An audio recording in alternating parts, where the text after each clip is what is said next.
ጋሽ ደረጀ እጅግ በጣም የሚያሳዝን ደረጃ ላይ ደርሰዋል። አንዳንዴ ተደብቆ የሚኖር ነገር ዋጋ እንደሚያስከፍል ያው በሱ አይቻለው። በመጨረሻ እንግዲህ ሁሉንም የት እንደሚደርስ ባላቅም፣ ነገር ግን ለምን እንደደበቀ ምን እንደተፈጠረ ሁሉም ብቻው ሲያስለስል ቆይቷል። በ11ኛው ሰዓት ሁሉም መጋፈጥ ባለበት ሰዓት ከዚህም ሲያፋጥጡት አሁን በመሀል የሚጨነቀው እሱ ነው እና እጅግ በጣም ነው ያሳዝነኝ እውነት ለመናገር። ነገር ግን መጨረሻም ናታ ሁሉም ነገር ስለነገረው ስለተረዳውም በዚህ ልክ እኔ ደስ ብሎኛል። እንኳን ደስ አላችሁ። ግን አንድ የተረዳሁት ነገር የሆነ ነገር በጊዜው ያልወጣ ነገር በጊዜው ደግሞ ያልተጋለጠ ነገር ሄዶ ሄዶ የዛን ሰው ቁስል ነው የሚሆነው፣ የዛውን ሰው ይጎዳበታል፣ ዋጋም ሊያስከፍል ይችላል ማለት ነው። አሁን የሆነው ይህ ነው። አሁን ማርታ ነች የምትረዳው። ምንስ በምን አድርጉ በምን መልኩ ቢያስረዳት ነው የምትረዳውና ይሄም ሌላ መከራ ነው ማለት ነው። እንግዲህ በ11ኛው ሰዓት ብቻውን መከራ ውስጥ የገባ ሰው ቢኖር ጋሽ ደረጀ ነው። እንግዲህ ያው ከገባህበት ያውጣህ ነው የምለው። ነገር ግን እንደዚህ በዚህ ልክ እስካሁን ማቆየት አልነበረብን። ነገራቶችን ያው እውነቱን ተነግሮ የመሸበት ማደር ነበረና አሁን ግን አንተ ራስህ እየተጎዳ ትገኛለህ ማለት ነው። ያው ሌላው ዳጣና ናታ መጨረሻም አንድ ስለሆኑ ያው ደስ ብሎ የመጨረሻም ግን አንድ ናቸው መጀመሪያም። ነገር ግን እንደ ሄቪ አይነቶቹ ያው ለሚያሰውን የተዋደደውን የሚያለያዩ የሚመጡ አይጠፉም እና ያው በስንት መከራ አሳምናው ያው እስከ ሴትዮ ለማምለጥ ሲለሽ ብሏት ነበር ባለፈው እንዳየ ነው። አሁን ግን ሁሉንም ከፈለግሽ አውሪ ከፈለግሽም የእነዚህ ሁለት ሰዎች ትዳር ለመበተን ነው እንጂ ሌላ ምንም አታመጪም ብሏታል። እሷን ግን ይህ ነበረ ቅዷ ማለት ነው። በመጨረሻው ጋሽ ደረጀ ሲያስረዳት ትንሽ የተረዳት ትመስላለች። ነገር ግን እሷም እዛ ክላስ እንዳትወጣ ያው አስሮ ሊያስቀምጣት ነው መሰለኝ እንደዛ ነገር። ሰላም አለይኩም ወራህመቱላሂ ወበረካቱ። ሰላም ጤና ይስጥልኝ ውድና የተከበራችሁ ቻናል ቤተሰቦች እንዴት ናችሁ? ሰላም ናችሁ? በያላችሁ በሰላማችሁ ይብዛ። የዚህ ቻናል አዲስ ሆናችሁ ሰብስክራይብ፣ ሼር፣ ላይክ እያደረጋችሁ አብራችሁን ሁሉ ማለት ነው ቆይተናል፣ ጠፍተናል። እየጠፋን ደግሞ አንዳንዴ ብቅ እንላለን። ያው በቴክኒክ ጉዳይም አንዳንዴ እንደ ጋሽ ደረጃ አይነት ኔትወርክ ገጥሞን ማለት ነው። እሱስ ኔትወርክ አይደለም ገጠመው፣ ያው የሚገጥመው ገጥሞ ነው ማለት ነው። ያው መግቢያ ላይ እንዳልካችሁ የጋሽ ደረጀ ጉዳይ ትንሽ አሳሳቢ ጉዳይ ደርሷል ማለት ነው። ሌላው ደግሞ እናታና ዳጣን ተማምነው እስከ መጨረሻም እንደሚደርሱ ያው በእነሱም አይተናል ማለት ነው። ይህም የሚያስደስት ነገር ነው፣ ደስ ይላል። ነገር ግን መጨረሻውን ያሳምርላችሁ ማለት እፈልጋለሁኝ። ሌላው ወደ ቀጥተኛው ጉዳይ ስገባላችሁ የመጣሁበት ዋናው አላማ ሰሞኑ ያው ሌላ ጉዳይ ሁላችንም አይተን ነበረ። ቀጠሮም ተቀጥሮ ነበርና ሌላን ሰሞን የእሷን ጉዳይ የማያውቅ የለም። አሁንም በመጨረሻው ምንም ነገር የለም ማለት ነው። አንዳንዴ የሆነ ጉዳይ ተጀምሮ ሳያልቅ ደግሞ እንትን የሚል ነገር ትንሽ አስቸጋሪ ነውና በሀቢባ እጅ ስለገባ ሁሉም ሰው ደስ ብሎት ነበር። ነገር ግን እሷም ላይ ቀጠሮ ያሉ ያው ከኢድ በኋላ እናትና አባቷን ሄደው እንዲጠይቋ ተደርጎ ነበረ።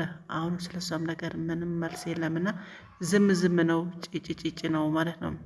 እች ልጅ እንግዲህ አላህ ከዛ ካለችበትን እስር ቤት አውጥቷት ነጃ ብሏት ከዚህ ከምስኪን ከእናትና አባቷ ከነገ ወዳ ትወጣለች ብለው ሲጠባበቁ የነበሩ እናትና አባቷ ሲል አላህ እንግዲህ ካለችበት ጭንቅ አላህ ያውጣት።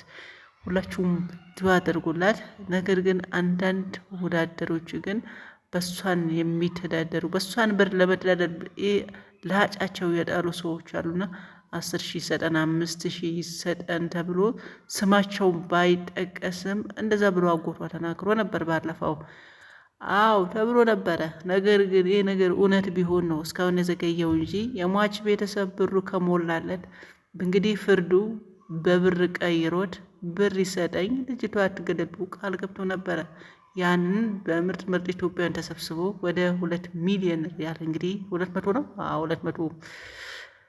200 ሺህ ሪያል ነው አሉ ነው በኢትዮጵያ ነው ወደ 2 ሚሊዮን ምናምን የሚጠጋ ተባለውና ያም ሆነ ብሩ ተሰበሰበለት። ስለዚህ ዋናው ችግሩ ያለው ከሰውየው ሳይሆን ከኛዎቹ ናቸው። ከኤምባሲም ጀምሮ ከታች ጀምሮ እስከ ላይ ያሉትን ፈራሚ፣ አስፈራሚ፣ ጠበቃ፣ ሽማግሌ፣ ኮሚቴ አዘጋጅ ምናምን የሚሉ እስካሁን ችግር የሆኑት የኛዎቹ ናቸው ማለት ነው። ስለዚህ በየሀገሩ ደግሞ በኤምባሲም ተወክለው በኮሚኒቲም ተወክለው ያሉ የኢትዮጵያኖች እንግዲህ ዜጋችሁ ወክላችሁ ነው አላችሁና እቺ ልጅ የምር ከሰዎቹ ካልሆነ ችግሩ ከእናንተ ከኤምባሲው ከኛው ጉድ ናችሁ ማለት ነውና ምናላይ ከእነዚህ ምስኪን አባትና እናታቸው ብታዩቸው፣ ምን ነው እሳችሁ በእሳቸው አይን ብታዩት፣ ምን ነው ከዛ እስር ቤት ወጥታ እነሱን ብታይ። ለምን እነዚህ ሰዎችን አላያችሁም? እናንተ ብር ድርድር ላይ መጀመሪያ እኮ ብሩ ሲሰባሰብ እንደዚህ ትቆያለች አልተባለም ነበር እኮ። ግን ብር ጠፊ ነው። ዛሬ ይገኛል፣ ነገ ይሄዳል። የብር ብላችሁ ህሊናችሁ የምትሸጡ በዚች ልጅ ቦታ የኔ ልጅ እህቴ ወይም ልጅ ወይም ሚስቴ ወይ እናቴ ብላችሁ የራሳችሁ በተለይ ደግሞ አላፍትና ተቀምጣችሁ ሰዎች ማለት ነው። እኔ በሱ ብቻ አይደለም በየትኛውም ነገር ለምሳሌ የሆነ ነገር በቃ እናንተ አላፍትና ናችሁ ወይም ደግሞ አላፍትና ወስዳችሁ ነው የዛን ቦታ ትመጥናላችሁ ተብሎ እንግዲህ ወንበር ተወልውሎላችሁ የምትቀመጡ የተኛውም እንደዚህ አይነት ስራ በተለይ አላፍትና ተሰጣችሁ ሰዎች አላፍትናታችሁ በአግባባችሁ ነው። እሱ ብቻ አይደለም እንግዲህ ያው ቤት ሰራተኛ ምትሆኑ የቤት ሰራተኛ በአግባቡ በግም ጥበቃ ሆነ በግም በአግባቡ ሁሉም ስራው በአግባቡ ሲሆን ነው። ምክንያቱም በዚህ ተጠያቂ ባትሆኑን በዛኛው ዓለም ተጠያቂ ትሆናላችሁ ማለት ነው።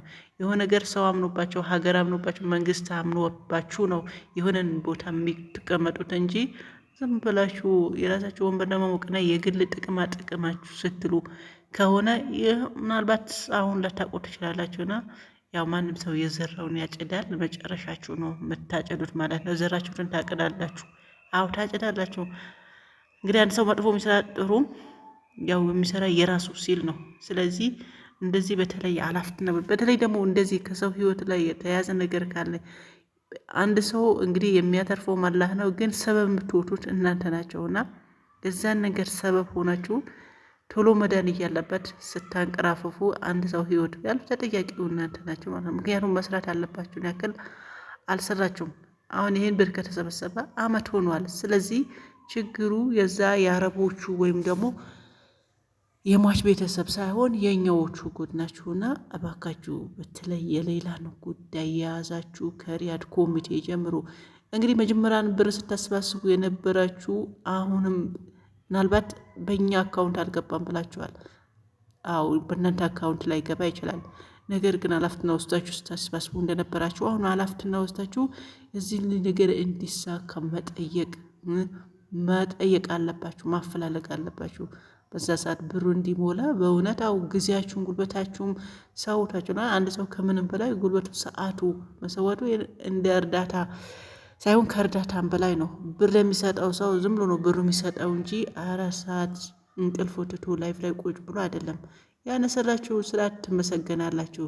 ላኪን ግን ያነሰባችሁ አቀብላችሁ የእናንተም የመጠየቅ ኃላፊነት አለባችሁና ባለፈው አንዳንዶቻችሁ እንደዚህ ተብላችሁ ስትጠየቁ የእናንተውን እንትን እየባሰ ነበርና እና አቡ አሚራ አይነቶቹ አንድ ደግሞ ያው ብዙ ጆሮህን ጥሩ አይደለምና ማለት ያው የሚነገረው ነገር ጥሩ አይደለም። ሰው ትንሽ ካገኘ እንግዲህ በእንደዚህ አይነት ነገር ነው ያው ስምህ ስለተጠራ ያው እንግዲህ እኔ ሰዎቹ ስለጠሩ ነው ስምህ የጠራውና ኢትዮጵያ ሄደ ኢንቨስት የምታደርገው ነገር ሁሉም በሷ ብር ነው እየተባልክ ነው። ሚዲያው ሁሉም አንተ መሰማኸው ነው፣ አንተም እየተናገርከው ያለው ነገር ነው። ስለዚህ ሰው በዚህ ልክ ነው ብትሰራ ማትሰራም በዛ ነገር እጅህ ካለበት እጅህ አለበት ነው በሆነው ጉዳይ ላይ። ስለዚህ ምናልባት አላፍት ነው በዛ ሰዓት ወዳችሁ አስባስባችሁ አስረክባችሁ ሊሆን ይችላል። ስለዚህ ይሄ ደረሰ ምን ላይ ደረሰ ብላችሁ ከህዝቡ ብሩ ካዋጣው ህዝብ የበለጠ እናንተን መጠየቅ ነው። በየሰዓቱ ሪፖርት ማድረግ ያለባችሁ። አሁን ሰሞኑ ካሊድ አቡ አሚራ ሰሞኑን የወጣው ድምፅ እኔ ከ2 ወር በፊት ነው ሰማሁት ብሏልና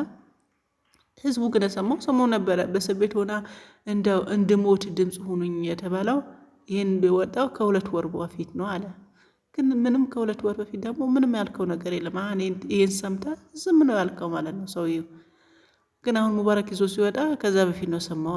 ይሄ ጥሩ አይደለም። ማድረግ ያለብኝ ከኮሚቴው አድርጌያለሁ ምናምን ነው። ኮሚቴ እንደተጀመረ በውስጥ ነው እንደነበረም ነው። ምንም አዲስ ነገር የለምና ሀቢባ ጠየቀችው። ስትጠየቅ ግን የመለስከው መልስ ያው ከኮሚቴ ጋር በውስጥ እያወራሁ ነበር፣ እንደዛ በዛ ወጣ በዛ ገባ ነው። ኤንዌይስ ያው አድጋቢ ባይሆንም አሁንም ግን ያው ልጅቷን ስትሉ የእናት አባቷን ስትሉ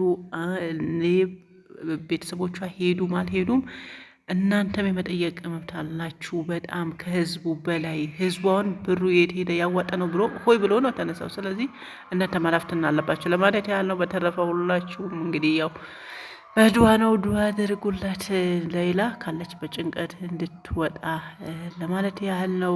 አሁንም ጸጥ ጸጥ ተብሏል። ምንም ነገር የለምና እዛ ነው። እኔ በጣም ነው ታዘ አንድ ቀን ከፊቴ ጠፍታ አታውቅም። እቺ ልጅ ለምን እንደሆነ አላቃትም። በቃ ሁሌ ነው ፊት የምትመጣውና የእሷ ነገር ሲጀመር በቃ ተጀምሮ መልቀቅ ነገር አለና ሰሞኑ ሀቢባ በመጀመሯ ሁሉም አሳይ ብሎ ነበር። አሁኑ ቀዝቀዝ ብሏል። እስቲ ዱዓ አድርጉላት ለማለት ያህል ነው። ሰላማችሁ ይብዛ። ባይ ባይ